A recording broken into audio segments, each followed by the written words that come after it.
Geek Out! Hey, welcome to another Geek Out commentary. I'm Sam. I'm Chris. I'm Jake. I'm Josh. We're continuing our countdown to Star Trek Beyond and a celebration of 50 years of Star Trek. Good God, still incredible, really. With the it's also the 50th anniversary of Pet Sounds this week. Anyway, Yeah. with the third Star Trek film, Star Trek 3: The Search for Spock. This is a film that for some reason, people are always like the odd-numbered Star Treks are shittier ones, and it's like, well, the first one's pretty bad, and Insurrection's pretty bad, but Star Trek 3 and 5. A lot of people slag on 5, and I have my own thoughts about that. But the Star Trek 3, I think, is just, it maybe doesn't stand. It's like the quantum of solace of Star Trek movies. It's like an extended epilogue to Wrath of Khan. But so I think it's okay. It just doesn't maybe stand on its own 2 feet.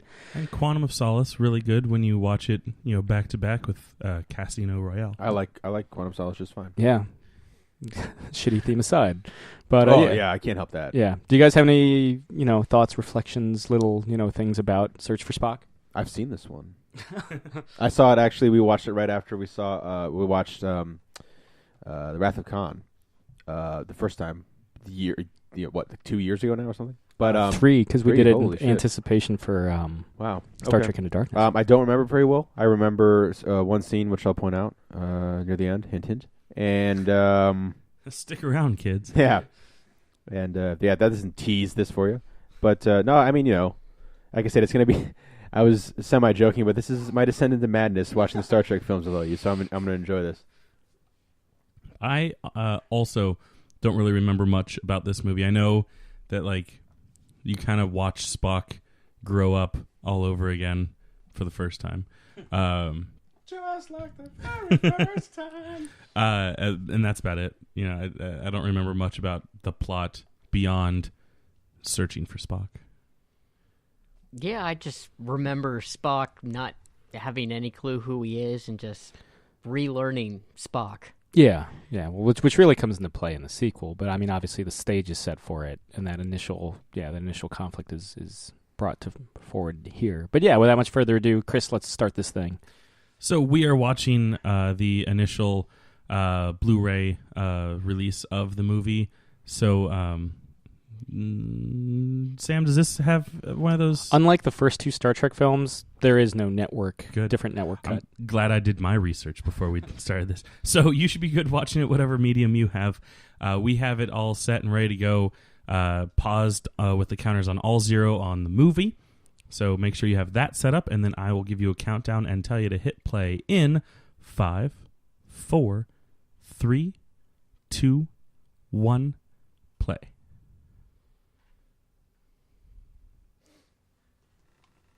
Because I think the producer, Harv Bennett, who also co-wrote the screenplay, was acutely aware that so much of this film was indebted to Wrath of Khan.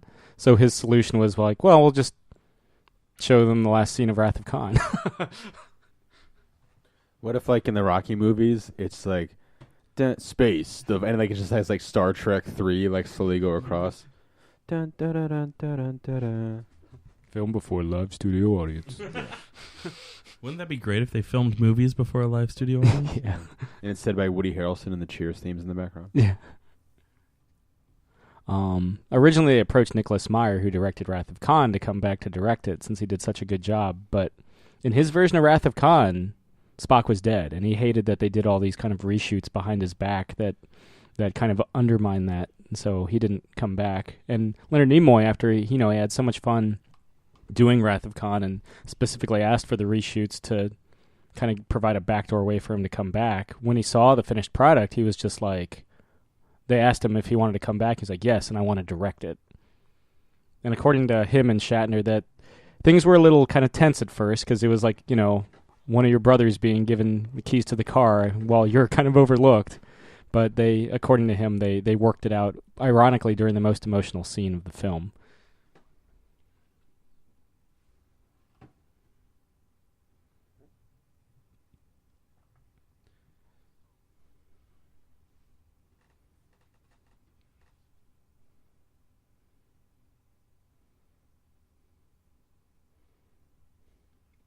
I like how they slowly faded it back into normal colors for that little, monologue, I guess you And would the call kind of the zoom in too.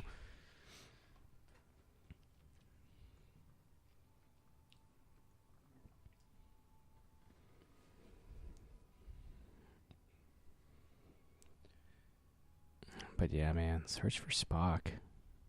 This was also the first Star Trek film where Industrial Light and Magic was involved with the visual effects from Jump. Yeah. They were brought deep into post-production for Wrath of Khan, but for Search for Spock, they were there from the start. So this won all the awards then for special effects. Sure. I think I wish it did.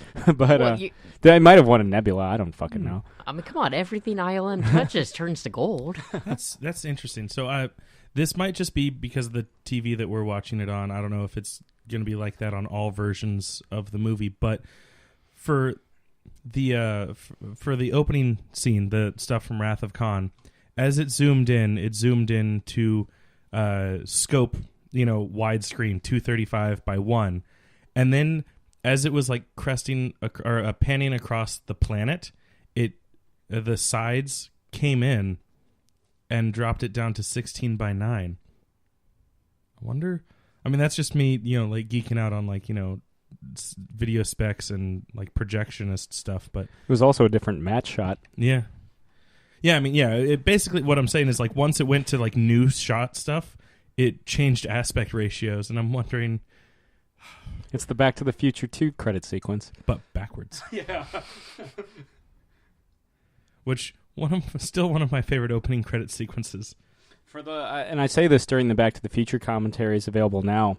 For the longest time, I had only seen the first Back to the Future, and so to suddenly in my I was like 10 or 11 the first time I saw Back to the Future 2, and so that's like 5 years where I did. I always knew it existed, but I just never watched. To be fair, that's basically like it was for people who seen it in the theaters. True. A good 5-year gap between the first and the second one.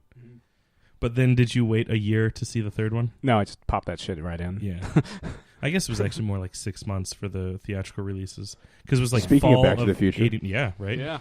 He said this was one of his favorite performances. Nice. And Give Nimoy me cast. Genesis. Yeah. Give me Genesis. He was. Captain Kirk. He was. James Horner. Nimoy brought him back because he wanted to maintain musical continuity with Wrath of Khan. Nice. But Well done. Christopher Well done. Lloyd was cast based on his performance in One Flew Over the Cuckoo's Nest. Aha. Good job. Also, no more Kirstie Alley. She was afraid that she was going to get typecast, so she turned it down. And went And on to ruined do... Cheers. Yeah. One of the most hilarious sitcoms of all time. Well, Look who's talking. And look who's talking too. And look who's talking now. Star Trek was better off for it. I suppose. I mean, Robin Her Curtis. career, not so much. Yeah, Robin Curtis, I mean, unfortunately. she's done a decent career. Again, She's a spokesperson for Jenny Craig. It's one of them. Nimoy. It's his directorial debut, too. His directorial debut is fucking Star Trek 3. Well, it's his feature debut. He had directed some episodes like T.J. Hooker. His feature debut was to search for himself. Mm. I mean, could you And ask he was for any searching more? for himself while Yeah. doing it. I didn't think we were going to get existential with this. I always get existential. It's Star Trek, Sam. What Hey. better a time? Well, not if you're J.J. Abrams or James Lynn, I guess. Or Justin. Justin. God. Oh, I went to school with the James Lynn. It's always weird to me that, Kirk is so hopeful after the death of Spock. Like, he feels reinvigorated by his brush with death and at the end of Wrath of Khan. And by the beginning of Search for Spock, which is ostensibly, days, maybe weeks later, he's just, morose. Well, cheating death would Morose invigorate anyone. motherfucker.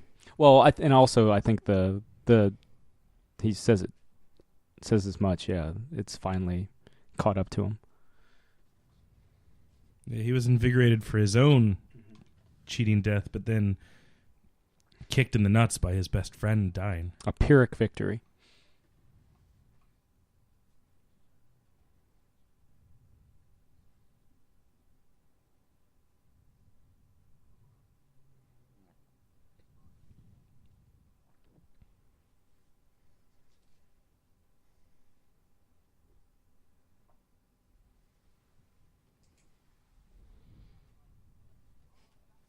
So how much time has lapsed between ejecting him? Again, like days, maybe weeks. Okay. I like how However- they still have all of the battle scarring. Yeah, this is their trip back to space dock from that. Continuity's off to a great start. Yeah.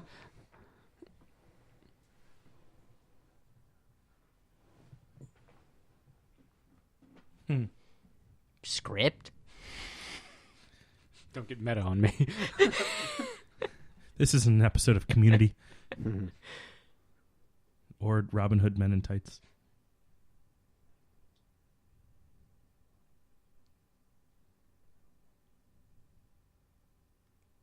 I don't remember you, so no to you. Nice hair, bro. That does not look like a party.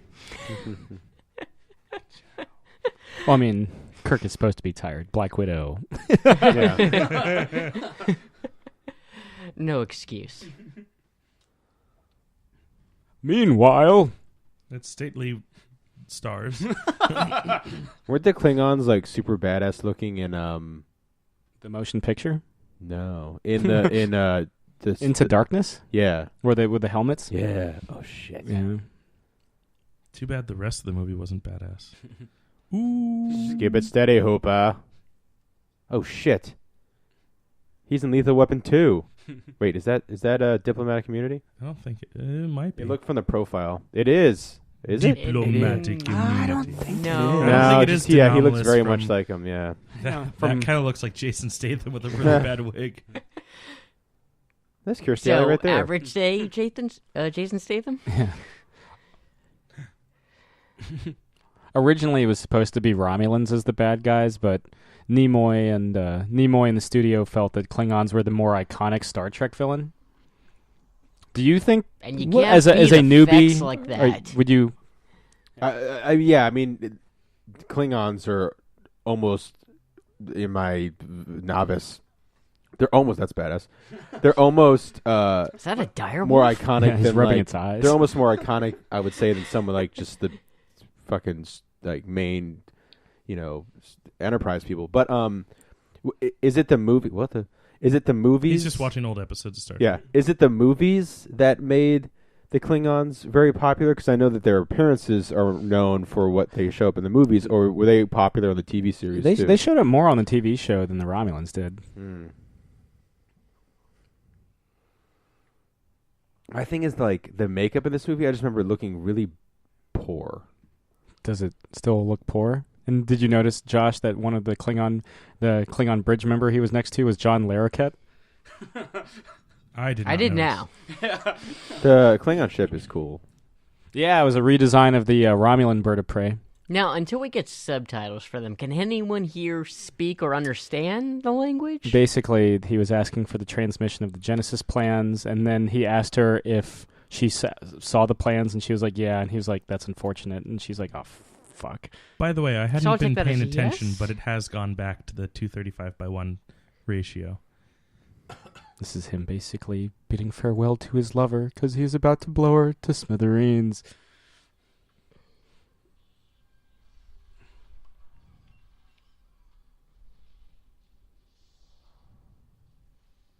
My favorite Star Trek related anything is the episode of Frasier where Frasier wants to learn how to speak Hebrew at his son's bar mitzvah, and that is so cool. He pisses off one of the characters, and so instead of teaching him Hebrew, he teaches him Klingon, and he gives the entire speech in Klingon, and it it's one of the funniest episodes. So yeah, you get to see Kelsey Grammer speak Klingon, where he thinks he's speaking Hebrew, and everyone is just gobsmacked.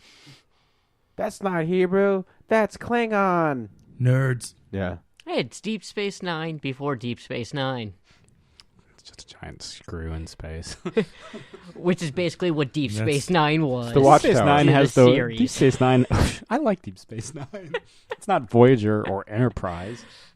Voyager wasn't that bad. Enterprise, we tend to forget, thanks to alcohol. I can never forget. You haven't tried hard enough. Yeah, where are you Sam. in your Star Trek rewatch of the series? about halfway through season 6 of Deep Space Nine. Mm. Then on to Voyager. Because I feel like when I moved out, you were just starting it over again? I was either starting Deep Space Nine or in the middle of Next Generation. Oh, okay. Because I was there for at least one of your their Entire runs. entire runs. Look, Mom, no hands. Look at that one screen. They don't know what the fuck they're doing. Hey, look, it's another Enterprise. It's the Excelsior. Excelsior. Sulu will go on to pilot the Excelsior in Star Trek 6. Sweet. Stan Lee, where's he at? It's a cool looking ship. It's mine. It'll be mine. You'll get it soon enough, Sulu. Just cool your jets. Give it 3 movies.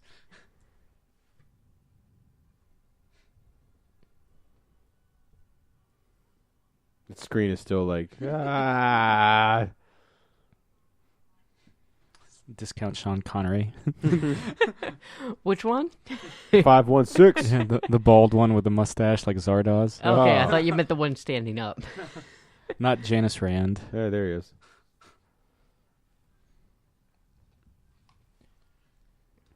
Ship made boom boom. I did like in the new Star Trek trailer where that one alien woman sits in his chair, and it's who is Scotty. it? Scotty's like he likes that spot. I was like, aha! I know the relevance of this. I don't know if you remember. You said one of my you did a Shatner impression the last time you watched this film. Did I? I don't remember. I'll point it out when it happens. Okay. It involves his chair. That's what it reminded me. Ah, okay.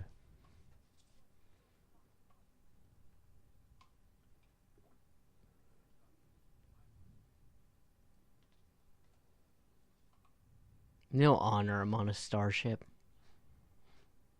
Have we talked about on mic how great Raw Nerve was? I don't think that's a show anymore, but I fucking loved Raw Nerve. William Shatner's Raw Nerve. The way they sat with the chairs. Have we talked on air about how stupid that armor looks? I feel like we have. It's like the worst Nova Corps outfit of all time. It's like Leatherheads with George Clooney. and John It's- Krasinski. It's laser tag before laser tag. Yeah. I kind of want to do some laser tag, honestly. Oh, I know. I'm a Actually, fucking man at laser I think tag. How about Alex, VR laser tag? our buddy Alex, he had posted something about he did laser tag like a day or Oh. two ago. I hope he likes to get slaughtered. We used to they used to have the one at the laser tag place by the movie theater, Chris. Remember that back in the day? Yeah. It's not I there do. anymore. Planet Play, was that what it was? Yeah. Many birthdays are spent there. Yeah, then the mini golf course used to be right Yeah, there. yeah. Mhm. They had that great Star Wars arcade game. Yeah. That was fun.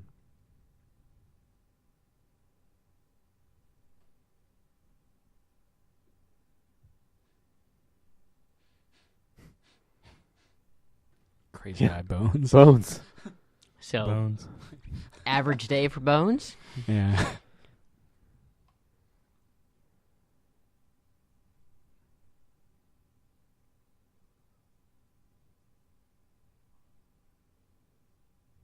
That doesn't look like Frisco.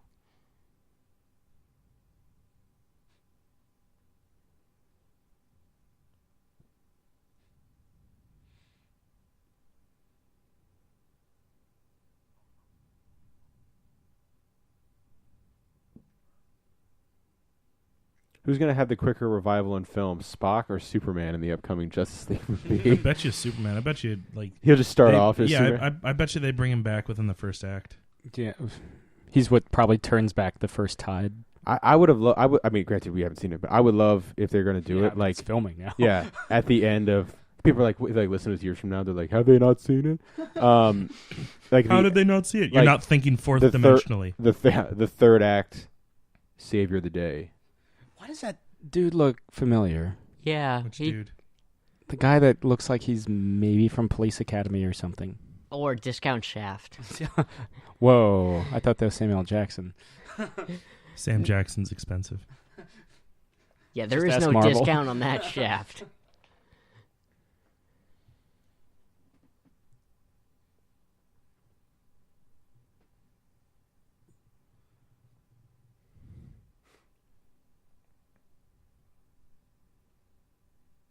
Is that Crocodile Dundee in the background? Give me another wide shot.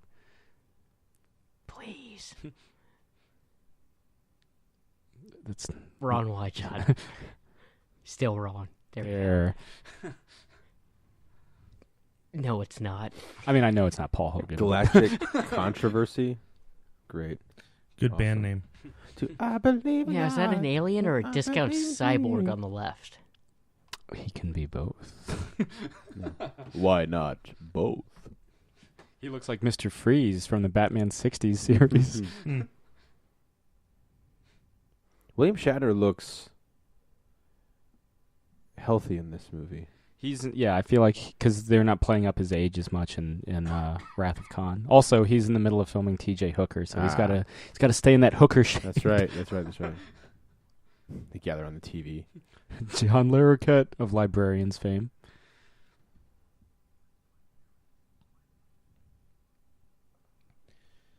I remember the plot of this one now. As they say, the plot of the movie.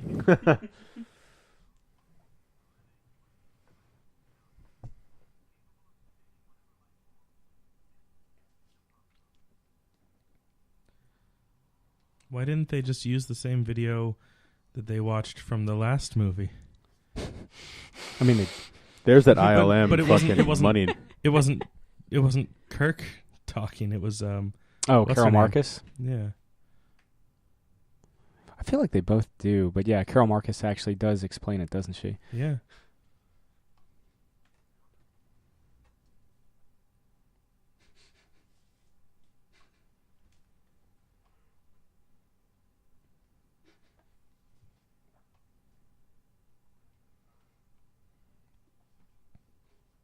Lamentations of their women. The American Dream? Klingons are always supposed to be the Soviets. Romulans were always supposed to be like the Chinese. Explains so much. I mean, you can see it in the architecture. I mean, obviously the kind of like armored and red backdrops you usually see with the Klingon stuff. The bloodthirst. Yeah, well, I suppose, yeah. The silly language no one understands. It's a hard fucking language. I've tried and failed. Klingon is a hard language to learn, if I understand correctly. I haven't actually tried Klingon. Who knows? It might be easier. The Genesis planet. Oh, it's become official. Planet Genesis. But is it under purview of the Federation? It is, and it's quarantined by the Federation.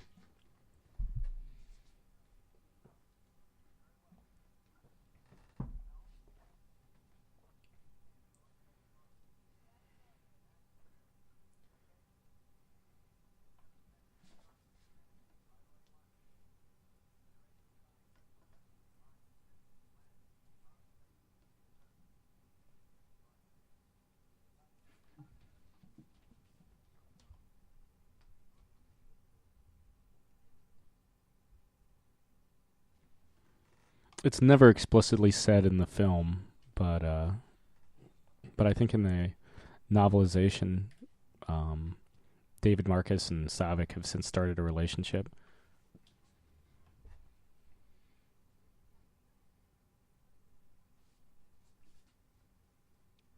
In Fahrenheit, please. That would be in the 80-degree range. It's quite tropical. Subtropical. Well, okay, fine.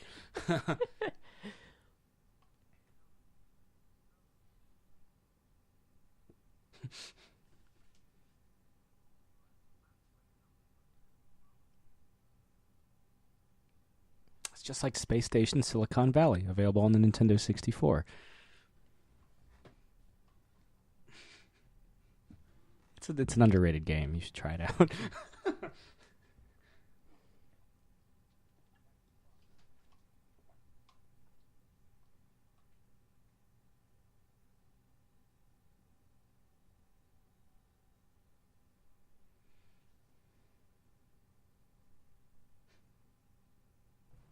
What is it? Bam, ba-da-da. Say, what is it? what is it?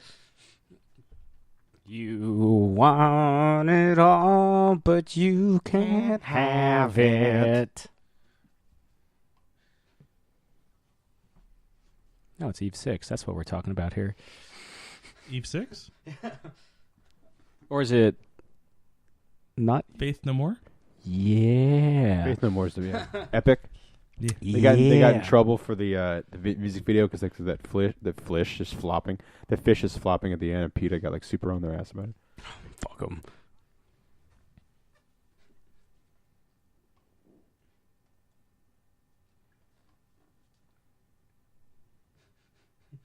So 80s with that. Oh my god! He does love the classics. Apparently, I think my dad has a jacket like that. I hope. I want to see Jack Stone rocking a jacket like that. If I close my eyes He's hard set enough, I for can the see future, it. Sam. Yeah, I With guess. those sideburns?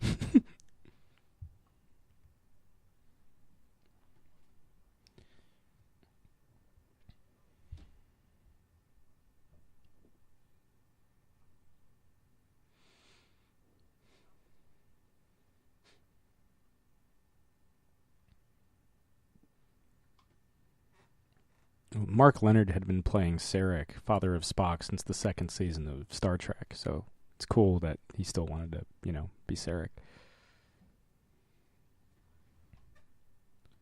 That person could make a good Judge Dredd. Based entirely on his chin and posture. There you go. And his how tall and I like the scuba gear in the back. That would be my house. I would definitely have the flintlock pistols. The flintlock pistols and the scuba helmet thing as I play Xbox 360. Which at that point would be the most retro.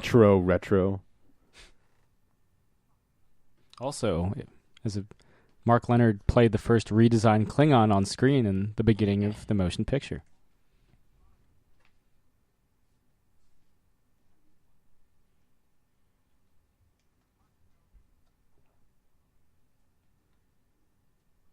Starfleet order says we stuff him in a tube and just shoot him out. It was a very nautical burial.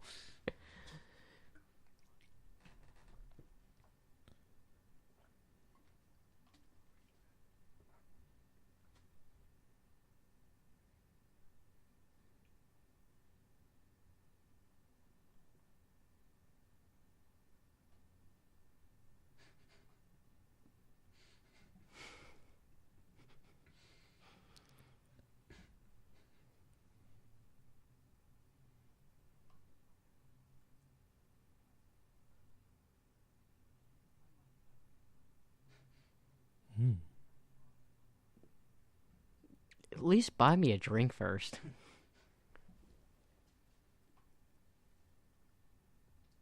Well, that was a quick drink. By firelight.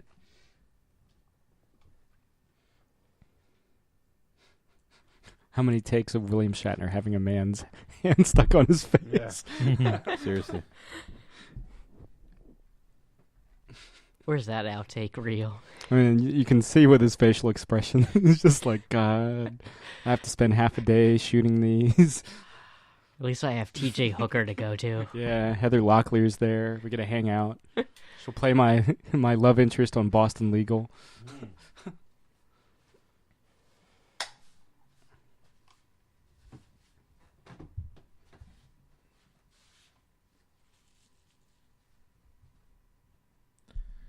Although, Good, the bad, and the ugly. Yeah, not even. although on Boston Legal, his love interest will be supplanted with James Spader. Spoilers. Spa. Mm.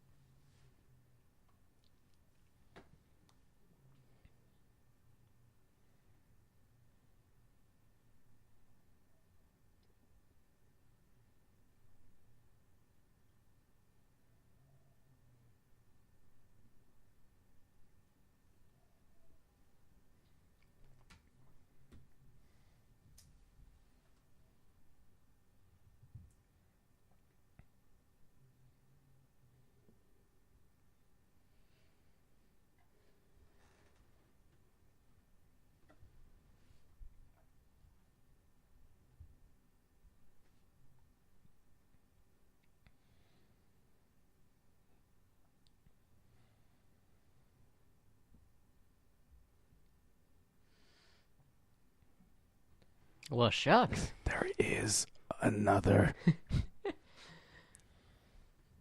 Skywalker.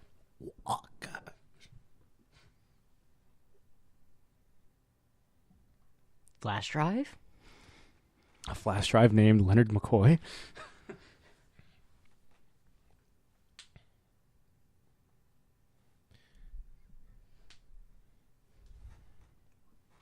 I love how the engine room flight recorder has the same cinematography as the film. Yeah. For a flight recorder, that's pretty impressive, too. That it can record in video. 23rd century. It's like all that security camera footage in TV shows. Yeah. Always bothers me.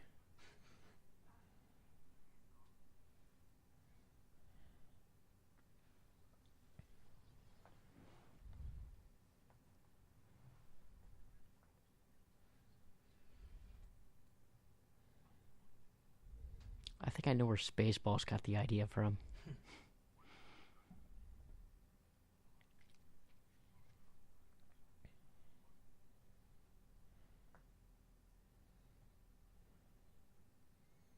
He's picking his nose. By augment, you mean close up. Zoom. Now enhance. Now zoom again.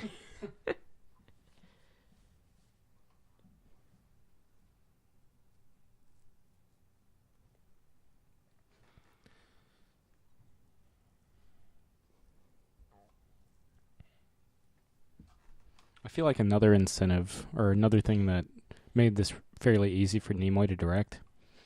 He's not on the screen that much, like in new footage. Doesn't he rock like a sweet mullet though? His hair grows out, which I think they keep long in Voyage Home. Maybe not as long, but not as cool as the long hair he has in Motion Picture. I mean, he basically That's right. does pull the Return of Superman from death. Yes, if only he was wearing the all-black costume Yeah. with a silver S or a silver Starfleet. Or a I silver, thought he does like, pull an all black, though, in one of these. When we saw him on... isn't like Journey Home like he he's wearing a robe. He's wearing a Yeah. white robe. with a headband? Yeah. Well, it's part of... He wears the headband to cover his ears. Right. I think he's wearing all black in, again, Motion Picture when he's studying on Vulcan, Right. trying to purge his emotions through Kolinar. But I know You'd he think just that we gets would some have weird remembered all outfit this in stuff this from one. Motion Picture since Yeah, it was it's- just 2 weeks ago. But what were we saying? He is in some weird outfit in this film, though, I thought. He does wear his burial gown is black, but his resurrection gown is white. Hey, did you like the movie Slither? We did. Look at all them worm things. Great jacket. The collar isn't too audacious for you? Yeah. He looks like a daffodil. Boat jackets are pretty nice. Well, I mean, you can't help it with hair like that. It's the 80s. Everyone's got a perm. Even look at Captain Kirk. Even those worms have a perm. What do you call baby worms? Worm. There's his... Oh, there's this all black outfit with the silver. Like that's his... Yeah, you're right. There's his burial. Unfortunately, burial. apparently never wears it on screen. Though. They coat naked Spock in it. Mm. Naked young Spock. As Zachary Quinto runs across. Well, there we have I've it. seen Zachary Quinto naked. He is Superman. I've watched Girls. Back from the grave. Predates what? I guess it would be what, about 8 years before the death of Superman, because this came out in '84. So, Death of Superman stole this idea. Yeah. Almost 10 years. Because it was like 93. 92? Something like that. I think he dies in 92 and comes back in 93. Is that it? Something. We literally just talked to Josh Williamson about this. I don't know. I should tweet him. Okay, who is this guy with this awesome stash? He's the head of Starfleet. I think he means who is he outside of Star Trek? I have, again, I asked that question myself. I gotta know what I know him from. IMDb?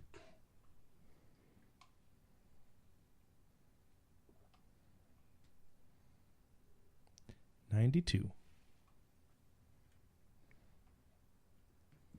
And back 93. Yeah. like how I put Star Trek 3 cast into Google and it brings up Star Trek Beyond. Technically is Star Trek 3. It is a Star Trek 3.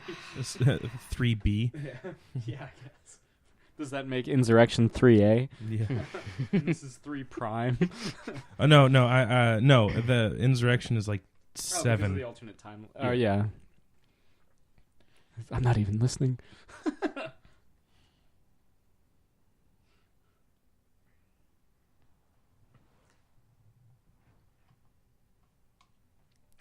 Apparently he's someone from the District of Columbia. Oh. That's why you know him. Yes. Bird. Oh.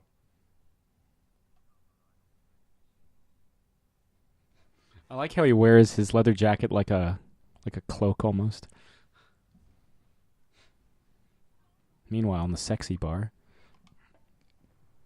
Who is that, like, robot Ooh. man? The future, ladies and gentlemen. That was pretty impressive. Tribbles. Are those Tribbles? Yeah. You wouldn't know, would you, Jake? Hey, I had one in my pocket for a long time once. That's just a big ball of lint. That's true. But it moved. Honestly, I think McCoy's got the best jacket in the game. Or film. It's a pretty great jacket.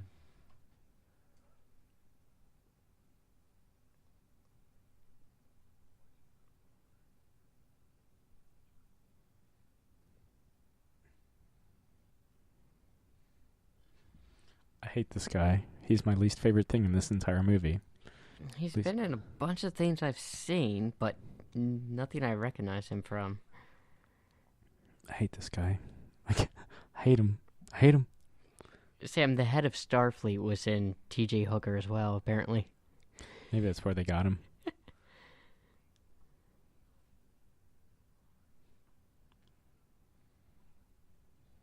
He looks like a fish. You know, like a... Like one of the spinefish. Yeah. What was that 80s kid movie about that monster under the bed that befriends the kid? Oh, 'Cause with the Monsters? guy from Wonder Years? Yeah, because he looks like that monster that's the friend with the kid a bit. I think it's just called Monsters. Okay. Little Monster? Maybe Little Monster. And it was Howie Mandel, I think, who... Well, he looks like that guy. Hey, the Admiral guy that you're looking up was Chief Arthur Cooper in The Flash. Yeah, I saw that. Yeah, like he's been in a bunch of stuff. Yeah, he's a whole lot of one-off characters. Mm-hmm. He even showed up in Trapper John, MD. Ooh, 2 episodes of T.J. Hooker.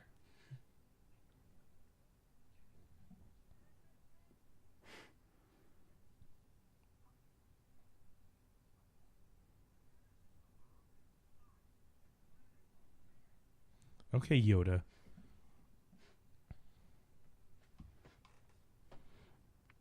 Originally, it was supposed the scene was supposed to end in a bar fight that McCoy loses. Instead, but they thought they didn't need the action. It would just be funnier if McCoy tried to do a nerve pinch.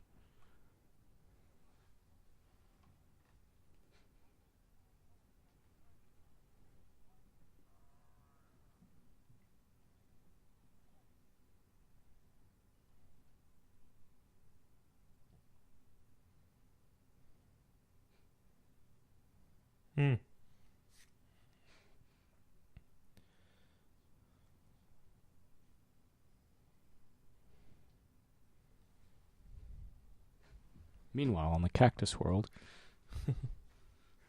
Valley of the Penises. written by Mr. Garrison. That's right. Oh, Mr. Hyatt. Yep, these are definitely footprints.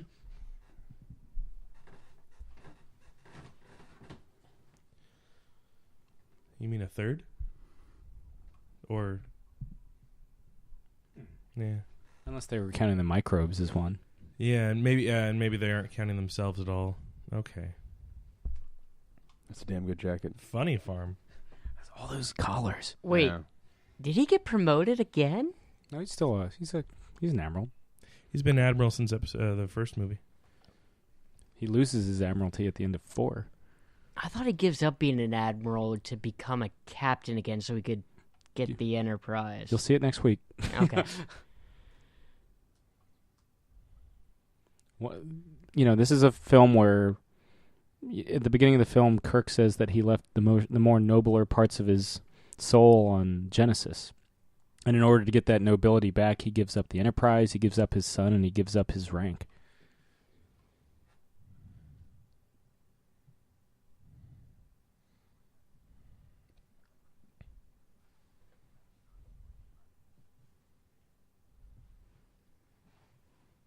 Do, do, do, do, do.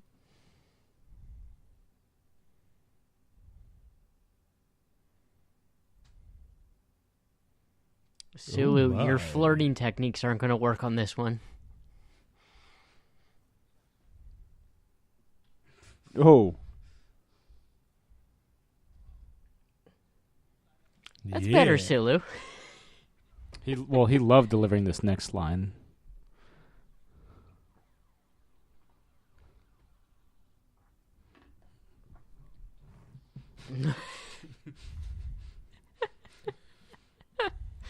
That was his favorite line. He hated being called. He's like, don't, like, when he saw the script, he's like, why am I, they're fucking calling me tiny? And Nimoy was like, look at your next line. And he's like, oh, okay, cool. And then he uses a sonic To screwdriver. be fair, he is tiny. I mean, that dude was like a good foot and a half on him. I think that's pretty big. It's like me standing next to any of you guys. A riding crop. That's how you know he's a douche. He has a riding crop. Tucked under his arm like a douche. Revved up like a douche. Man, Mr. Scott does not like talking elevators. Well, he's so pissed off that his pride and joy, the Enterprise, is getting decommissioned, and he's been reassigned to take care of the Excelsior, and he's like, fuck the Excelsior.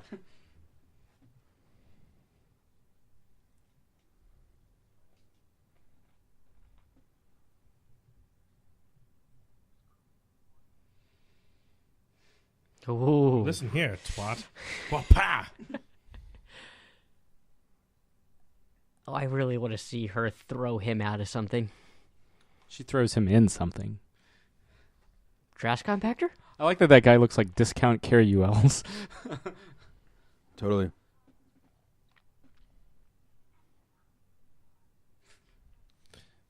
Kirk is your god.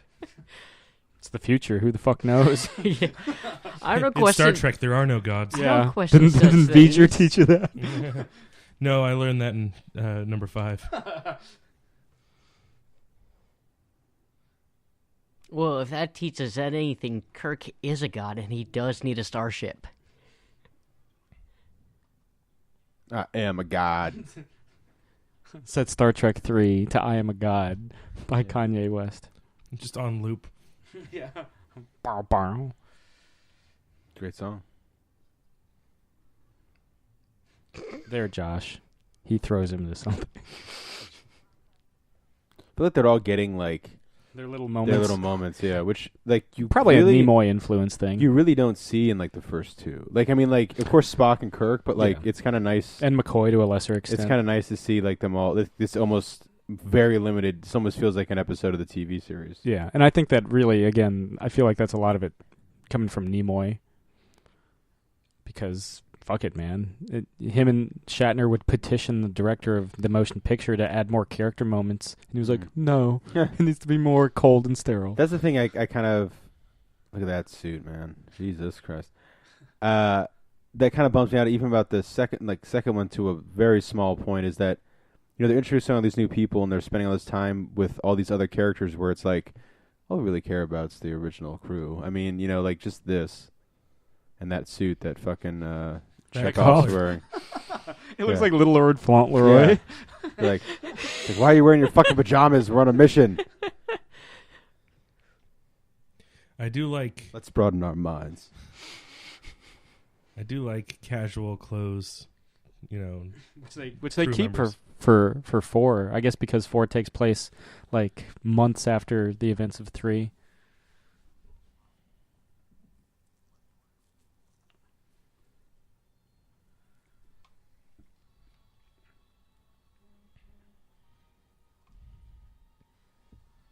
So wait, no repairs have even been No, done? because they were going to decommission the ship.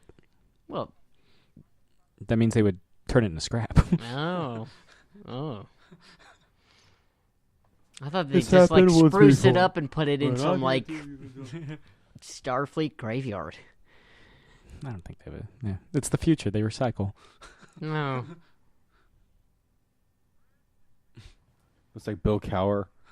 Does Bill Cower do his nails? Probably. He just yells them off. Oh, he's getting the douche About to get crop. sexy. Hey, they didn't have a guy floating around, but they had this guy.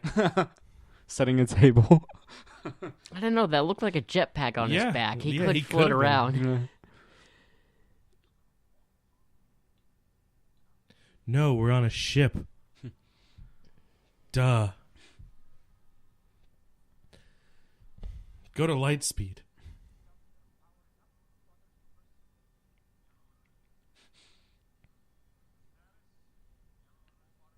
It's still a yellow alert, sir. Hey, I recognize that asshole. I never forget an asshole. You guys recognize that asshole too, right? Yes, yes. Yes, from RoboCop, right? Yeah. The one that gets in the bitches leave scene. Yes. Gets rocked by a grenade. Yeah.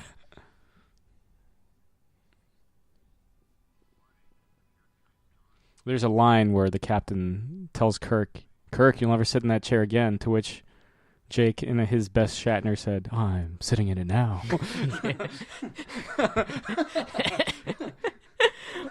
Well done, Jake. Well done.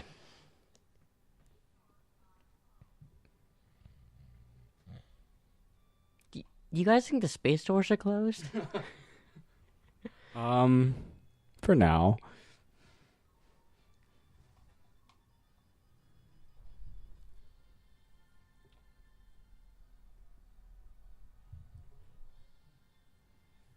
What, you have to be within, like, crashing range for them to open for you? They're like automatic doors in space. No, you just gotta back up so the doors think you're coming in. Back that ass up. Mm.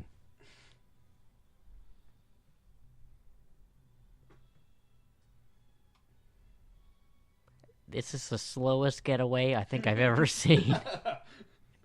They're traversing great distances. You just don't see how fast they're going because there's no visual relativity.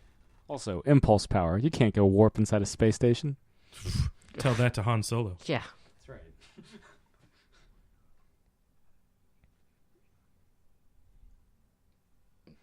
right. What, are you gonna beat someone with your riding crop? As Sulu pointed out at the beginning, the Excelsior is transwarp drive, but what they didn't count on was Mr. Scott working with Admiral Kirk, who was personally given control of the Excelsior's engines beforehand.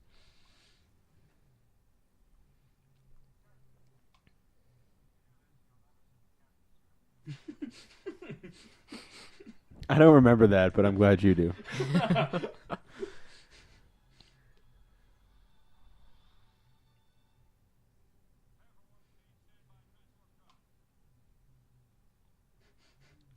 Oh, you know shit's getting real. They're buckling in. And even that conehead person in the background. Yeah, that's So a this really is 84. bad So bald only cap. 3 years later, he's dying hard in RoboCop, getting his kneecaps blown off, and then blowing up. You're gonna be one bad motherfucker. It's for you! They're clapping for you!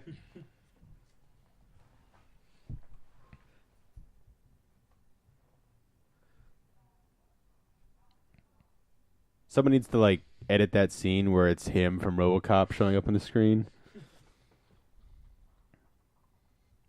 Not only does it not go to warp speed, but it just dies.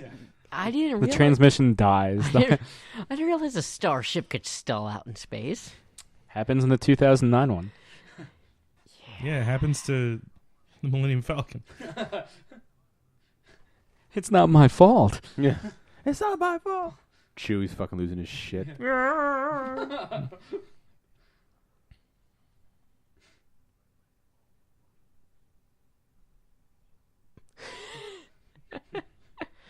Oh.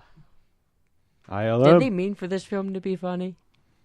I think there's a kind of sense of humor because it gets dark, pretty dark in the second act and the beginning of the third. Again, Kirk gives up everything in order to reclaim his nobility, symbolized by Spock. It's like aliens. They're in the room, man. Yeah. We're not gonna last 2 hours, man. Coming in through the fucking walls, man. Game over. We're fucked. Yeah.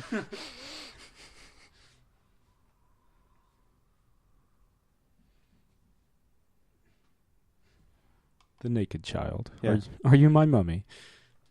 This guy, this pervert, just videotaping it. Don't question it. It's just the future. Yes, they've evolved beyond clothes. They've evolved beyond pedophilia rules. Their words, not mine. They're clearly the ones that are okay with it. I'm the one that was pointed out because it was weird.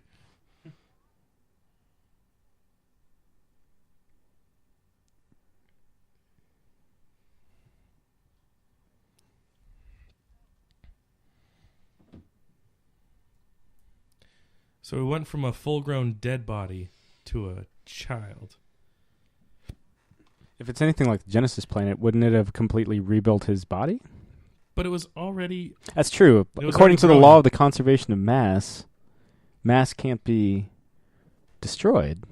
It can only be altered, right? You can't destroy mass. You can only alter its state. Yeah, well, maybe he's really dense. Yeah, he's a dense baby. But what I'm saying is the planet was already in the process of growing anew when he landed there, so there would have been no destruction of his body. / his torpedo was still fine. If only we could ask. What was the logic behind this? It's illogical. There's also... Marcus also reveals he uses protomatter, which is what makes everything on Genesis and I guess Spock unstable. So he's a walking nuke? They stabilize him, but the but that's why the But planet, until that point... yeah, that's why the planet fucking explodes. Spoilers. The 30-plus-year-old spoilers. 32 now, God, yeah. The Surge from astern. the big reason one of the big reasons they kill off David Marcus is because they felt that he should be punished for using unstable elements in the Genesis formula, kind of as a price of his scientific recklessness. Also, it underscores the whole Kirk giving everything up element. What he said was that's supposed to be a warning shot, and so he... So he said, across its nose, not up it. Essentially, in so yeah. many words. In so many Klingon words. Shut up, John Larroquette.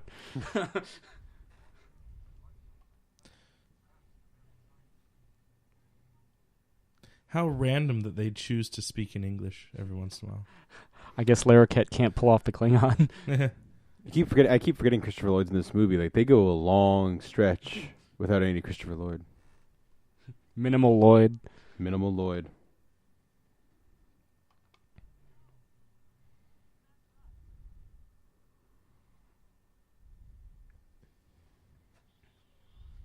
Pew pew.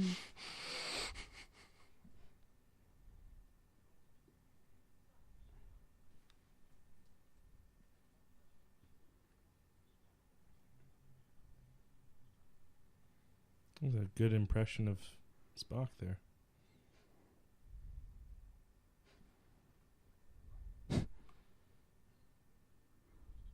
Do we get to win this time? This time, John, it's up to you. But Bones, you do that again, and we're ejecting you. Katra and all. I think we need a gratuitous action scene where Christopher Lloyd strangles a space worm.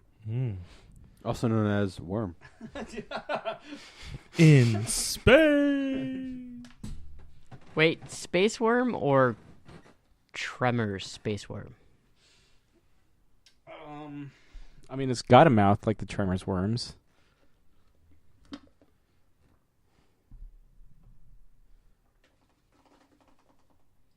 I didn't There's too many expect. Vulcans on it. I didn't expect to resurrect someone.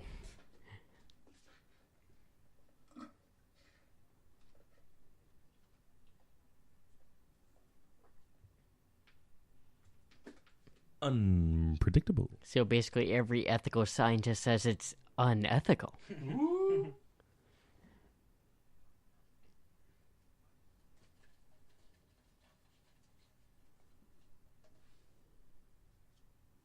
Your lack of vision. Just one? He's sitting in his lap? Well, that whole ship that just got destroyed. Yeah, and don't forget the the people that were on Regula 1 and Wrath of Khan, So you were saying all of this is because of unethical science? and we made an unstable weapon. Look at the space worms. God damn it. Nice. Hold this. I'm going to show him a man right now. And these two are gonna shit themselves.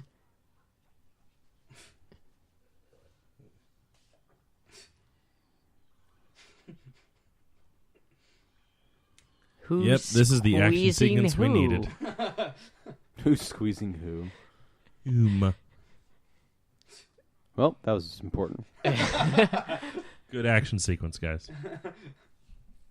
Man, really kept the momentum going on that one. Man, just think of the stuff Doc Brown could have done. Yeah, I would have kept it for science. Probably would have named it after some early 20th century scientist, just like his dogs. Named it Oppenheimer. Yeah. Oh, yes. Destroyer of worlds. Destroyer of my dick. I keep needing to remember to watch that movie. Me Like, too. every time I'm over here, I'm like, I gotta remember when I have time. Watch that movie. It's all right. It's on my Letterboxd to watch list. Still hasn't helped. Close your mouth, kid. Do all children do that? You still do.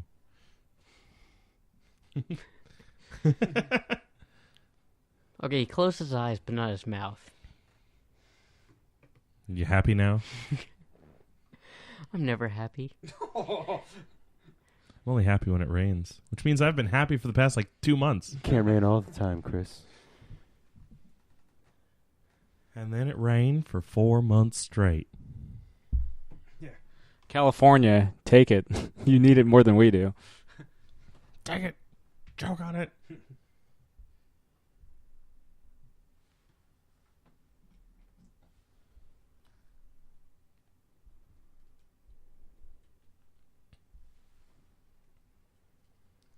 And then we're going to have to do that amok time thing again. A knocks on the moon. What's that thing called, Sam? Ponfar. Yeah, Ponfar. It's a thing that randomly gets stuck in my head every once in a while. I'm like, why do I know this? Oh, right. It's one of the first episodes of Star Trek, the original series that I ever saw.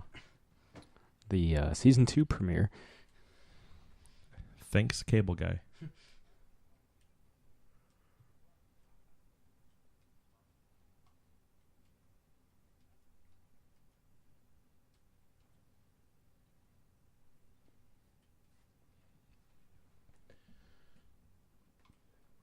Is she destroyed?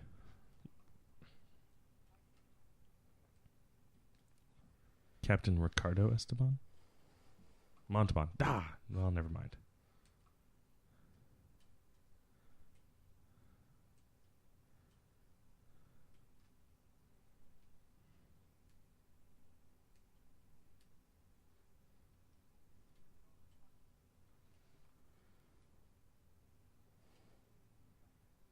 Tell them to fuck off and see if they respond.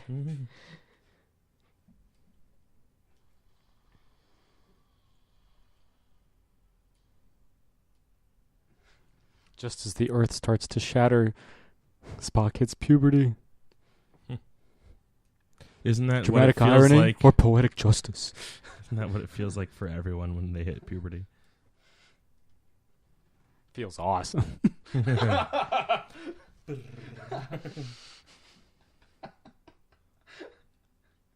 I'm gonna go fuck everything. There's I mean, it's heavily implied here. There's a deleted subplot or deleted scene in Star Trek 4 that reveals that Saavik is pregnant with young Spock's kids from mating with him during his Ponfar in this film. That's why that's the stated reason in the novelization and shooting script why she doesn't join them in their trek back to 1986. And there it is. Oh, yeah. That's it? They cut away. Other things happen, I would assume. Nope, she's preggers. So this is something all Vulcans have to do? Every 7 years, Vulcan male goes through Ponfar. Which is... They want to fuck. It's a mating ritual. Oh. They go in heat. Yeah, there you go. Huh. They start rubbing on everybody, and you're just like, get off, Spock.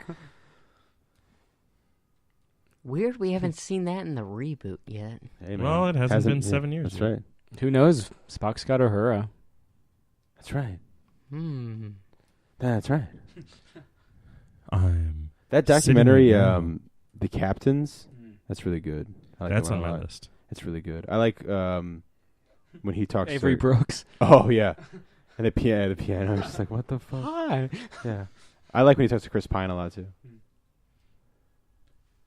Because that came out, like, right before the first Star Trek? I feel like it came out in between. In between. Okay, yeah. Because Chris Pine was, like, super busy, and, like, he was, like, the it guy. Like, he was the new...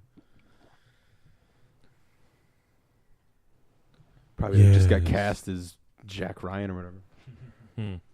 Sorry. Yeah. In a mostly fine, good movie. Same studio, both Paramount. Yeah, mostly good movie to the end, just becomes generic. Bleh. Yeah, was it more of this guy? It's their version of Salacious Crumb. Yeah. There it is. I'm glad he fucking blows up on that ship. Little Salacious Crumb bastard. Jesus. I'm not glad Bib Fortuna did, though. I liked him. I want more Bib Fortuna. I want more Max Rebo, but Yeah. unfortunately he Yeah. goes... Yeah, they kind of skip over We the get fact that, less like... him They in skip over the special fact that they kill everyone on that. Yeah. Yeah. It was originally called Revenge of the Jedi, guys. Poor. Like, some of the people just Poor went there, Bib they got to have a good Fortuna. time. Like, sure, they knew the dangers, but they're like, you know what? This is the only place in, like, miles we can get a drink. Yeah. And it's a party. Yeah, and I heard the Max Rebo and the Max Rebo 7 are playing. Tally ho. Is it the Max Rebo 7? I thought it was the Max I- Rebo 5. I was think just you're doing mixing the them with the Max Max Weinberg. Weinberg and the Max Weinberg 7 from Conan O'Brien. Nice jacket thing. Human. Vulcans. Vulcan woman.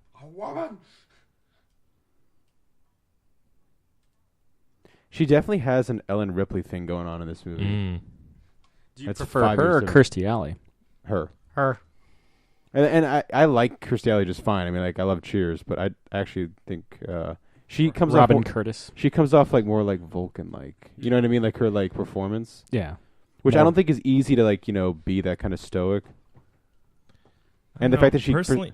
Oh, sorry. yeah, I'm sorry, she just looks like Ellen Ripley thing with like that jacket and the hair. Personally, I like Kirstie Alley in the role a little bit better myself. I feel like no offense to this actress Robin Curtis. Robin the only Curtis, time but she she's- kind of seems more like TV quality, whereas like Kirstie Alley had like a cinematic presence about her. Is this the only time you see her? I think you said that, right? This is the only time. You see her in the beginning of 4, but it's never explicitly said why she doesn't join them on their quest to 1986. She just kind of has an Mission report. She has a brief, awkward meeting with Spock. All those memes, Josh, are fucking gold. I hope they never stop. They won't. It's the internet. They'll continue well after it's not funny anymore. It's never not going to be funny, Chris. It's already kind of not funny for me. And that's fine. It's fine. It's fine.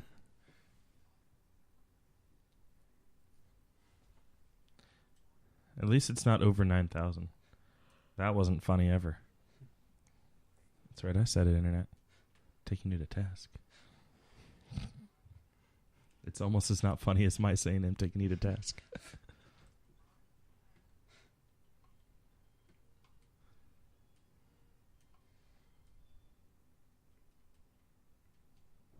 I'm just looking up the actress who plays what's her face, Savick. or Well whatever. done, Kirk. Is it Savick? Is that her name? Yes. Yes.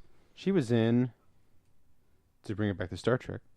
The Next Generation. Yeah, 2 episodes as a different named character. I was about to ask if it was as Savick. I think she's a Romulan. She's in 1 episode of Night Court. Ooh. Ooh, 2 episodes of MacGyver.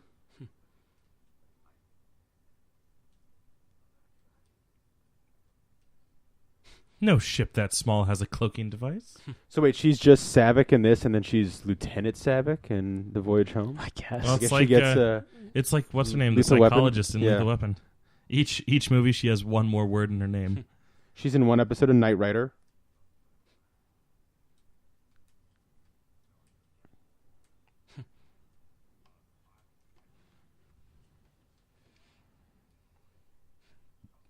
Oh, she's retired from films and television in 1999. And she settled in the village of Cazenovia, New York, 2003.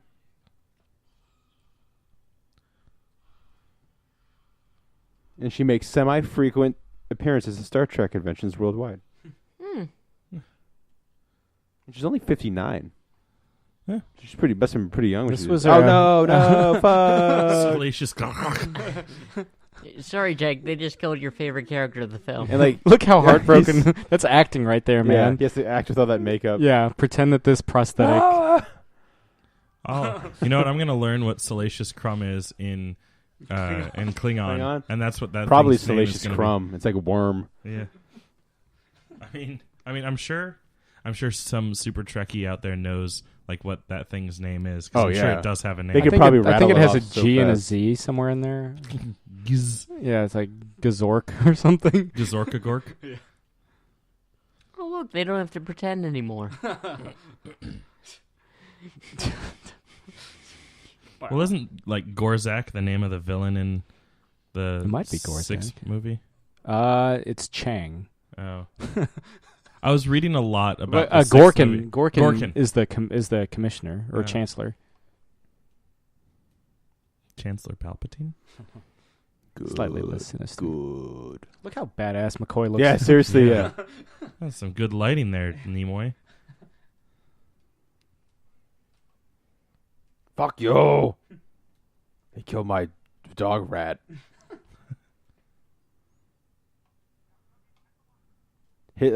Just for anyone waited with bated breath, the scene I was talking about, his fucking death scene is the funniest fucking thing of all time. Oh, look at that turn. You son of a bitch. This is his audition piece where he turns to the Yeah. camera. They're like, Like William. an they're like, episode of Rescue 911, which he hosted. oh yeah, that's right. They're like, oh shit, I remember that. They're like, Mr. Shatner, you already had the role of Kirk. You don't have to audition for this anymore. You've done it for 3 seasons and Yeah. 2 movies. And still, 2 seasons of animated too. he doesn't know who. He doesn't know this man. He doesn't know George Takei, according to William Shatner. Yeah. I don't know this man. He's so good at like, and I saw the picture you have with him. He has this like look of like just nothingness, Kind of checked out. and that's his like go-to look now. I feel like for everything, like on Yeah. Howard Stern when like he's talking to He's George what, Takei. 85 now. Yeah, he's just like he looks pretty good for his for 85. 85. Whenever I'm at my grandparents, they watch, obviously commercials are geared towards the people who are watching this. Is it the Mike Slocum attorney at law? Oh yeah, and he's clearly like in his like 70s and now, maybe even 60s. They've been using that for a while. Yeah, he's like, have You know what's been funny injured? is when I was living in New Oh. York, they have a New York affiliate that not the same name, but like it's the same like firm, I guess. they do the exact same commercial, but he says a different name. Does he? I forget what it is. It's not Mike Slocum, but it's something else. But it's still William Shatner doing the same commercial on the same set and everything. Which means he probably just had a day or two where he was just doing TV spots. Probably. Also, though, like, speaking of raw nerve, though, like, William Shatner is a great interviewer, because whether it's, like, his best acting of his career or not, whoever he's interviewing, he seems so fucking interested in that person. Like, which is why The Captains is so good. And then in one of the documentaries... Yeah, I've watched like every Star Trek documentary about like, you know, Trekkies, whatever I can watch. And there's one where he's walking through a convention and someone's like, "Yo, Mr. Spock, Spock, beam me up, Mr. Spock." And it's like he's talking to William Shatner. William Shatner's like, "My God," like he plays it off, you know, like really funny though. But his greatest thing ever will be Tech War. I almost bought that on Laserdisc just for the sake of it. I've never seen it, but I was like, what stopped you? I've never seen it, and it was like $30. That's $30 well spent. I don't know that. I don't know this man. It was. I was gonna buy it to get Shatner to sign it at AwesomeCon last year, but he was charging a lot for it. Yeah, he was charging a lot for an autograph, Yeah. and I didn't have the 2 jobs that I have now. He might have given you a discount because it was Tech War. I know Shatner, and probably not.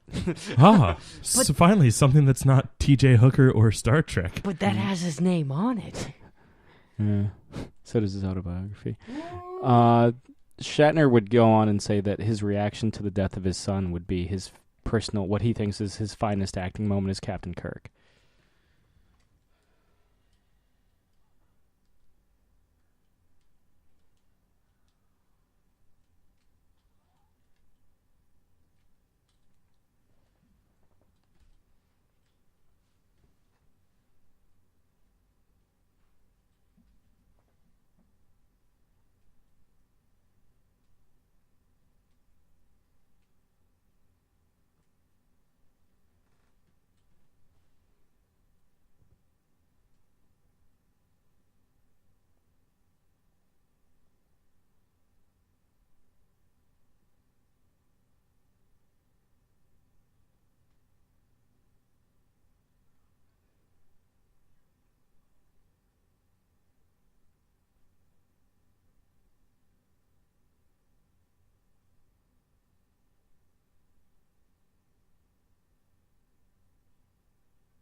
That scene was one of the first scenes they filmed during the production during principal photography, and that's where the tension between Shatner and Nimoy over Nimoy directing came to a head. Probably because it's such an emotional scene for Shatner, and that's basically where they worked it out. And for the rest of the production, they were fine. But yeah, I think that's just where everything kind of. Shatner really wanted to say the line one more time. Yeah.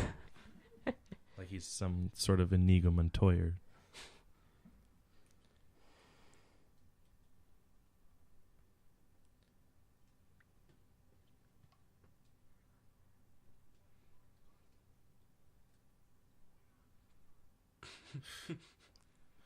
Are we? No, I think you're Russians. Well, Space Russians. Right, so Space Russians.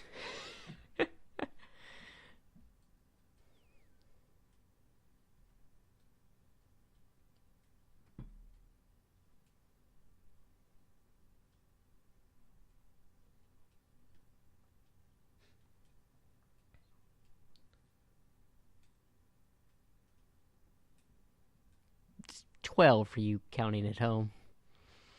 About a dozen. I swear to you, we're not done yet.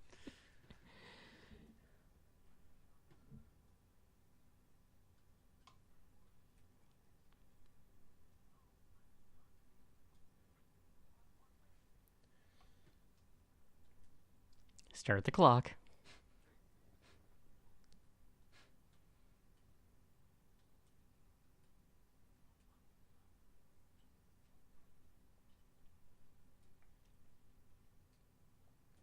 That's about what, 5? There's what, 2 on the planet? Yeah. And of course, there's Krug himself And crew killed one for destroying the Grissom by accident. And also, we don't know if it's exactly 12 to begin with. Yeah. Sulu himself is making an approximation. Mm. This is the same self-destruct sequence from the Season 3 episode, Let That Be Your Last Battlefield. So, kudos to the producer and screenwriter for keeping continuity. And to Mr. Spock for allowing it. Yes. Better known as Leonard Nimoy. I like his first autobiography is I Am Not Spock, and his second autobiography is I Am Spock. Where he, in both books, he's in conversation with himself as a fictional character, and he's like, Spock tells Nimoy in the second autobiography, he's like, it's illogical to contradict your previous autobiography, and he's like, no, you don't get it. We're different, but we're the same at the same time. I'm gonna go have a headache now, trying to understand that. It's like Taoism, man. Life in the world is built on contradiction. That was a much easier self-destruct than an Alien. I love an Alien how like they make it so difficult because it's like, look, motherfucker, there's no coming back. You're from blowing this up the ship. Yeah, I mean, We're granted, never going to he accidentally needs blow up the ship. on 2 other Alien. people to do it, and they have to have their voice. Yeah. Well, Yeah, what also, happens if he's all by in himself? Alien, it's Fuck. company property. That's true. You Well, I got to mean- take the steps. But I mean, this is to also blow this up belongs company to property. like It's the a military Federation. vessel, Yeah. yeah. That'd be pretty A massive. military vessel. Yeah. Next week. I'm gonna be so sad. Me and Jake having a good time, and you and Josh literally, like Josh said, drilling holes in your The own most head. recent Star Trek movie I've seen is 4. I even initiated it. Not I was like, let's counting this watch one? Star Trek 4. And Sam was like, oh, boy! I think he means the most recent one on his own. For me, it was Excuse me. First Contact. Because that's the most recent one I bought on Laserdisc. Does the Star Trek Beyond trailer count? No. Unless Hey, he by watched it Hollywood enough standards, times to that be might like have been 2 the hours. entire movie. All 2.5 minutes of it? That could have been all the best moments.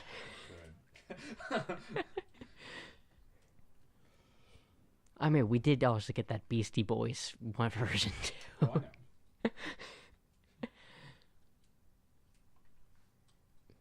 I mean, if that doesn't count, then my most recent one would have been the remake of Wrath of Khan.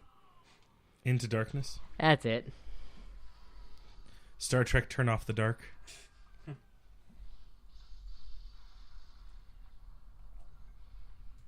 I think I saw a Klingon fly out of there. Well, it would have been accurate. So is this like the first time that the Enterprise is actually destroyed? Yep, because it's the Enterprise Prime, and then at the end of 4, we see Enterprise A. Now, when a ship starts self-destructing, it just falls in space? It's being pulled down by the gravitational pull of Genesis. Yeah. Because it was in Genesis's orbit. Now it doesn't have a stabilized orbit anymore. Wow, that gravitational pull is strong as fuck. Not to Well, it's mention, the gravitational pull of a planet. not to mention Same thing would happen if you were in the orbit of Earth. going with the laws of inertia. Not to mention the force of the blast could propel it towards the planet. Yeah. Because in space, no one can hear you scream. Didn't you see Gravity, Josh? No. Okay. I have not seen that one. It's pretty good. Hmm. Unless you're Neil deGrasse Tyson. Actually, I take that back. He said he enjoyed the movie. He just had a lot of scientific problems with it. Big surprise. In his defense, that one was trying to play off that it's very scientifically accurate. True, yeah. Whereas, like, Star Wars, fuck him, because that's fantasy. But did he like The Martian? Actually, I think he Yeah, did. I think he did. Oh, That one, no From my beef un- with Tyson. from my understanding, that actually is legitimately very factually accurate for a lot of theoretical stuff, because we've never... Spock's going Super Saiyan. That or he's horny again? Well, aren't we all? The protomatter, you'll see it affect his face. Just as the planet's becoming increasingly unstable, so is Spock. So he's What going is through he- a Klingon transformation? Does he pull a clay face? Kind of. I mean, it's a tree. he's got to turn into Leonard Nimoy somehow. He's going to kill you with his unstable Vulcan strength. Shut up, Dad! See him hit a fucking rock.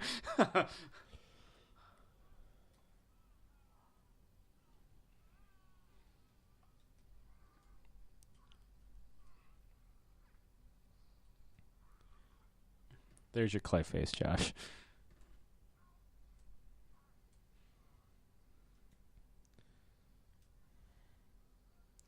It's like the beginning of the Thriller music video.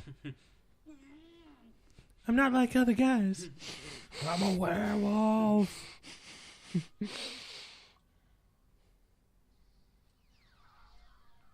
Damn. I didn't know phasers could do that. They can do whatever the fuck you want because they don't exist. It is a plot device. Yeah. But I didn't see Chekhov fire it. He fires the torpedoes. He's the weapons officer.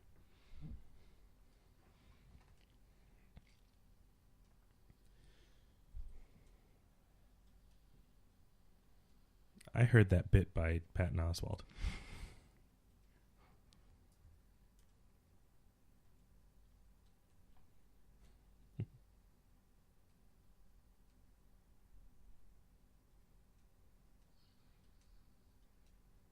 Where's the film where they launch his son into a Genesis-forming planet and go searching for him? Kirk only figured out that he existed like days, weeks ago. So.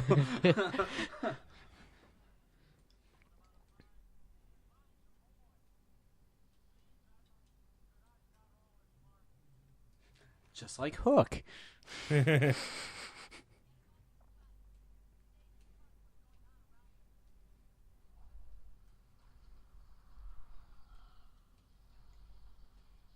Nature's taking it back. There's when the fight with Krug starts, he gets like fucked up by a rock coming out of the ground and just uses it like he doesn't miss a beat. He's just like, fuck it, we're fighting. Also, you get the best Shatner battle cry in this movie.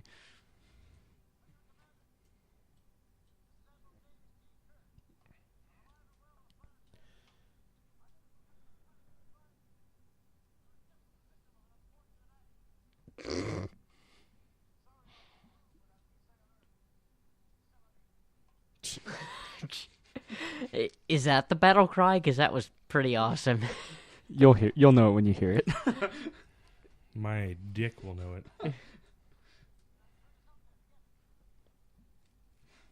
It's like the most awkward, like, I guess ADR? I don't know if it was ADR. You'll see it. You'll hear it. It's the moment where ILM earned their paycheck.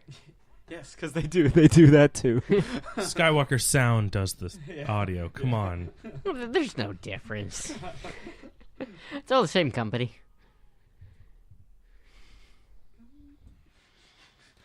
The answer is no. They all work for the same man. Disney? Now.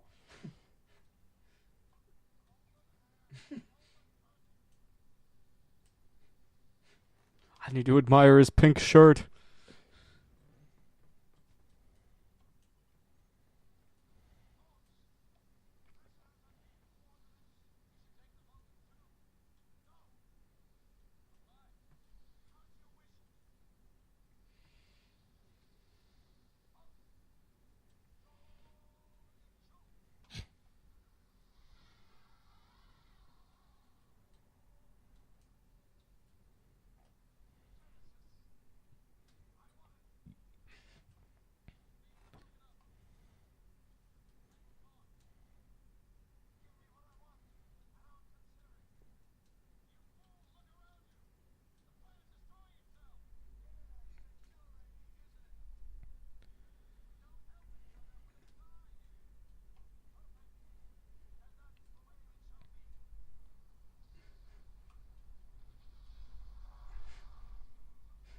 Just goes right into it. He just fell with style. It's like, how do I know when to start the fight? Oh, trust us, you'll know.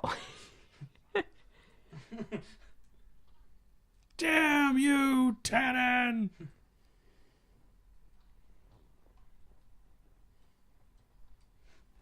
He does a flash kick here. Oh my god, that's great. That's like when they had the Notice how stunt double play far George away- Harrison in the Got My Mind Set on You video.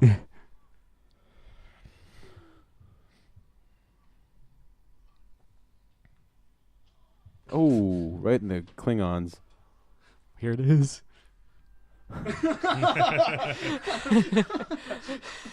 No, the best Star Trek thing ever is about to happen. I have had enough of you.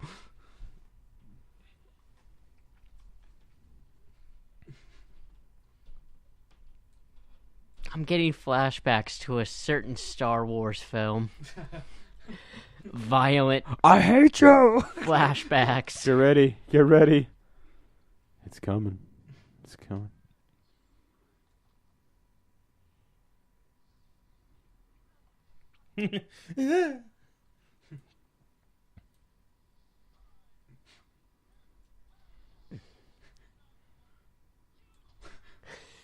Yes.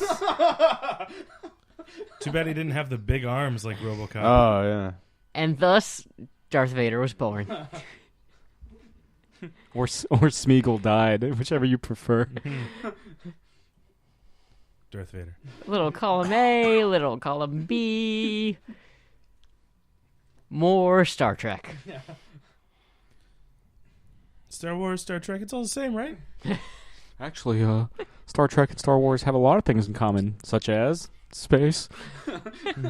Spaceships. Aliens. That was Shatner's interview on Space Ghost Coast to Coast, where I think he's talking to Zorak, and he's just like, actually, Star Trek and Star Wars have lots in common. And Zorak's just like, such as, and he's like, space.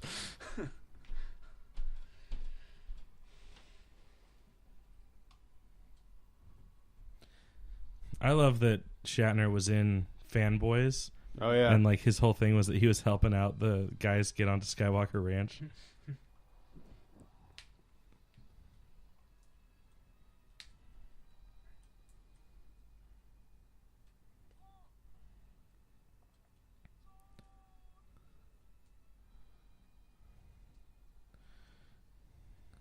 Good thing I know Klingon. I mean, I guess probably would be really smart for him to know Klingon, you know, being Starfleet and all. Know your enemy.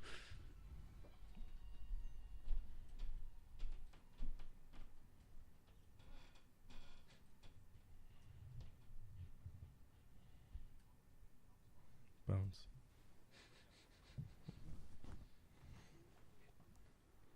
Okay, so there are about maybe 8, 9 on that ship total. I count 10. Cool. Sulu said about 12, so Yeah. 10 is about 12. Yeah, I Well know. done, Sulu. Well done. You read the script. Yeah, You know, it's crazy. It's like we could- took his word for it. Yeah, it's almost like it doesn't have to be an exact number. It's almost like there could be a range of like that ship looks like it could be, you know, commanded by like as little as like 3 people, much like the Enterprise was. But it can house, you know, a lot more, much like the Enterprise can. Enterprise can, like, at least that model of it can host around 450. Yeah, but only needs like 5. Yeah. Scotty has a throwaway line earlier in the film where he's just like, I've retrofitted it so it can run on a skeleton crew. It's like, oh, cool. Convenient. Yeah.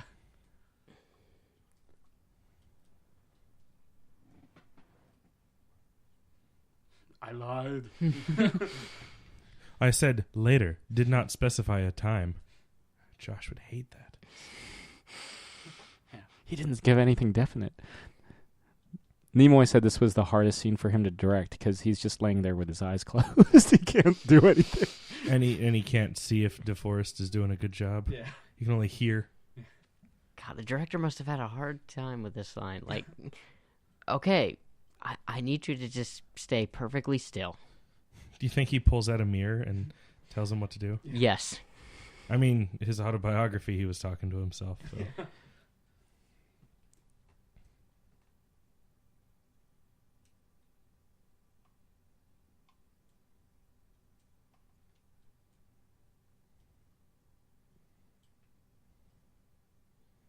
I love you, Spock.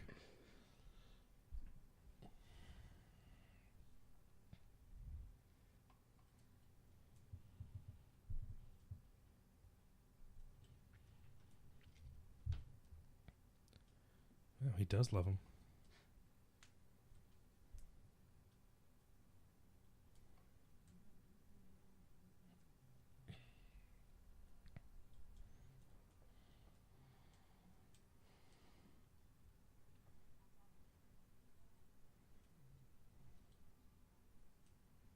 Fuck him. Hello.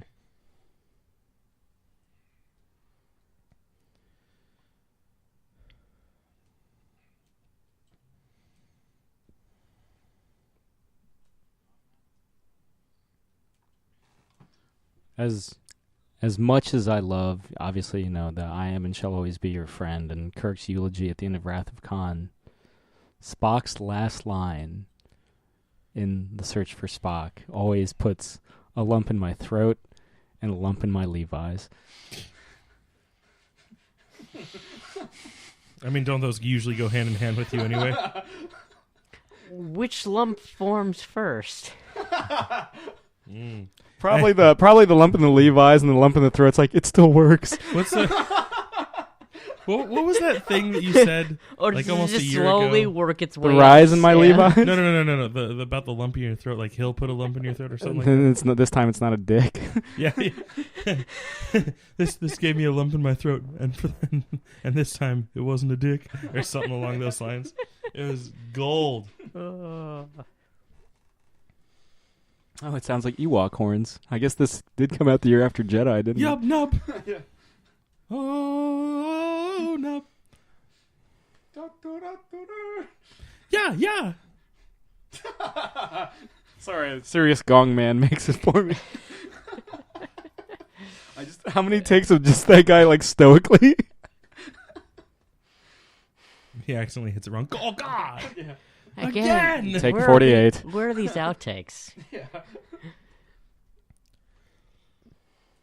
There are no outtakes. Star Trek is a serious movie series. Didn't you see the motion picture?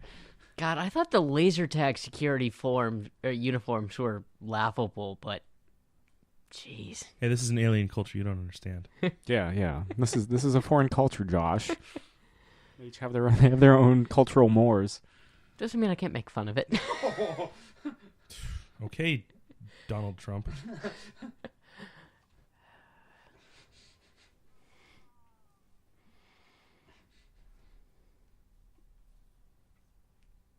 Or is it the palm out? No. I don't even think they're uniform with it. It's palm in. Okay.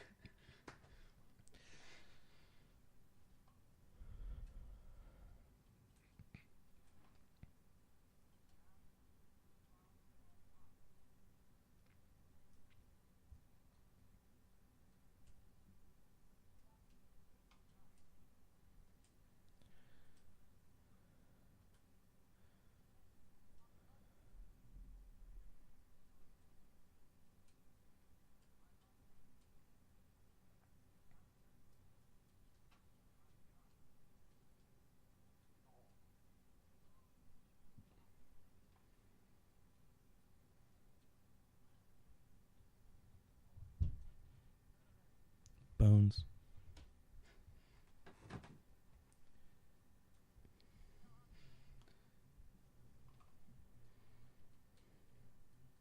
Do we ever meet David? Flashback in Star Trek V. Mm.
Klaatu Barada Niktu.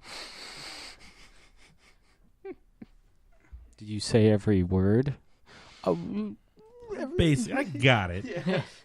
maybe not every syllable. When thou misspoke the words. Oh, cool. She's wearing a ring pop. You know, I think I saw this happen once in one of those Indiana Jones films. It didn't turn out well for that other guy. Caliban. How about you? How about you? How about you? Just, preparing you guys. That scene, I appreciate that. The Temple of Doom scene freaked the shit out of me as a kid. Yeah, I still can't watch it. Oh, well. I wouldn't go that far, but yeah. I thought it was metal. Yeah. I mean, this is like 6-year-old me. Yeah.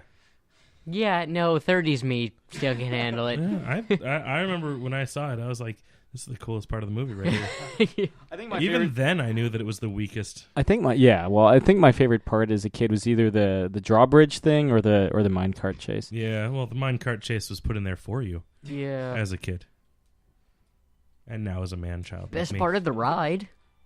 The ride is a minecart chase. Exactly. So the entire ride is the best part.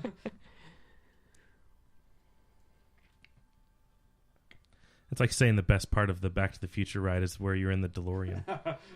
Man, file transfers just used to take the longest ass Dude, time. it's in like the trading future. Pokemon on the original Game Boy. Dude, that's like terabytes of information. It's that too. Yeah. That's why Maybe teleportation- petabytes. Who the fuck knows? That's why teleportation is inconceivable at this point. Like, even if you could break down a person into the proper amount of data, there's so much data that there's no way that it would be an efficient form of transfer at the current state of technology. Yeah, what he said. / even theoretical technology. Fuck it, just send a fax.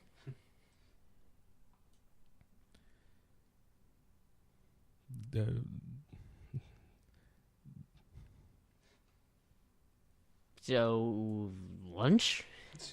I'm just like, well, fuck it. I think we're good. We're married now. Oh, I was half expecting him to start talking backwards. Spa.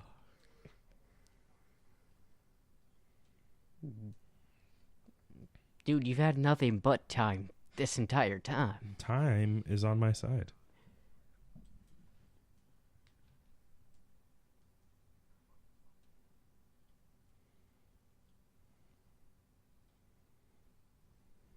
Oh, now you're asking me about that? At what point is he still stable? Like, did he stop being unstable from the whole planet and everything and the proto-matter? One of the first things they do when they get to Spock is McCoy stabilizes the proto-matter stuff. Okay. It's a nice bathrobe.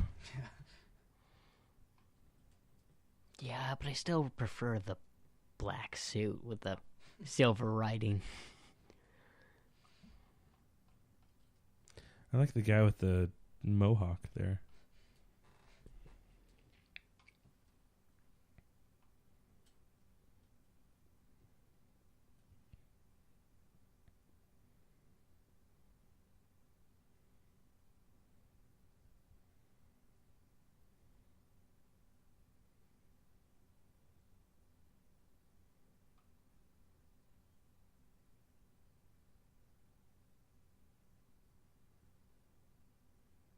You're not going to comment on the Triforces on their chest, Josh? They're pretty sweet. I remember you were all about them on one of the earlier movies, Josh. Yeah. But they're not gold. They're just empty Triforces. It's like when you start the game. Mm-hmm.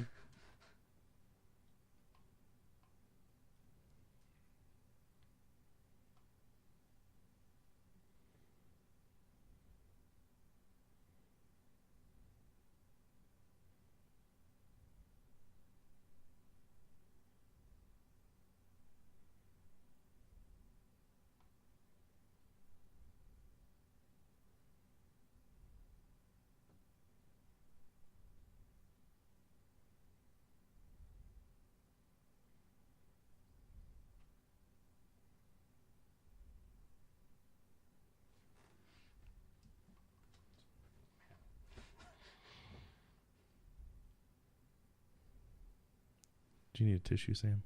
No. Not yet. I'm just saying the refutation of the Wrath of Khan.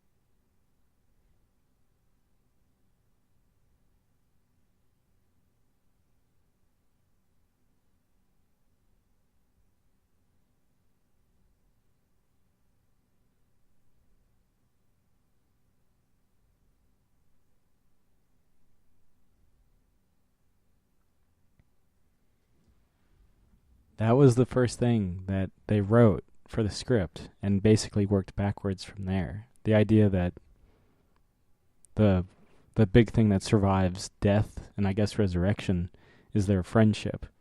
Just the idea that the last line Spock has is, "Your name is Jim." Because Kirk is very much, and he alludes to it several times, saving his own soul over the course of this story. Spock just kind of symbolizes that. The search for Spock is the search for one's noble self. But it really does say a lot, though, to sacrifice his kid to get his best friend back. To be fair, he didn't actually sacrifice his kid.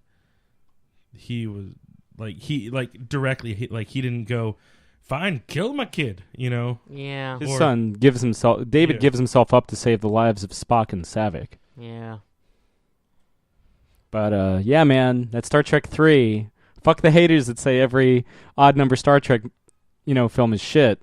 Yeah. Because I love Star Trek. So far, it's just been number one. Yeah. So, what do you, now that we're kind of through it, what do you guys think? I thought this was a good, really nice epilogue to 2, I mean... Yeah, I liked it a lot more than I remembered, and honestly, I like it more than 2. Whoa. I mean, I don't feel any kind of like, because I don't. Wrath of Khan, because I don't like dick about all of it. But yeah, I like the core group better. I like that, and I like the friendship of Spock and the other guy, Kirk. I know Kirk. As far as 2-part movie episodes go, this is a great way to counterbalance. Technically a 3-part. We don't count the pilot episode. Oh, no, I'm talking about the next one. Oh, no, I meant like this in comparison to... Wrath of Khan? Yes. Yeah, I'm just saying that the next one is technically... Oh, I believe the next one doesn't exist. Well, you're in for a shock next week then, aren't you? Because it does. Sad, alcoholic-inducing shock. You guys can drink. I mean, I'm going to have a good fucking time. You can shit on it all you like. It ain't changed my opinion. The best of power to you and your whales, Sam. It's not the whales that do it for me, but they just happen to fucking be there. It's that sweet headband. God, I can't forget them. Yeah, it's the punk rock. It's the double the dumbass. I will always love Hello Computer. Yeah. Please use the mouse. Yeah. But yeah, man, Star Trek 3. I will admit, it does. I feel like if you had kind of gone into this, kind of like Quantum of Solace, I think a lot of audiences were kind of rubbed the wrong way that it wasn't like a standalone Star Trek adventure. It was so heavily indebted to its predecessor. It does kind of feel like an extended epilogue, but it's great. Its predecessor did so well, you can't fault them for playing it safe still. Yeah, I mean, again, this is Nimoy's first feature directorial debut, so... And for being in it barely at all, he does a great job. Yeah. So, which is why they gave him the trusted him with the keys. Chris Evans. Yeah. They trust him with the keys to the kingdom for the next one, and we'll get to that next week, as we've alluded to. But in the meantime, this has been another Geek Out commentary. I'm Sam. I'm Chris. I'm Jake. I'm Josh. Live long and prosper. Nerd. This has been another Geek Out production. If you enjoyed what you heard, hey, we've got a new commentary every Monday. We've got a special episode every Friday. Of course, there's the usual catching up show every Wednesday. And you get book club episodes just about every Tuesday these days. Thanks for listening.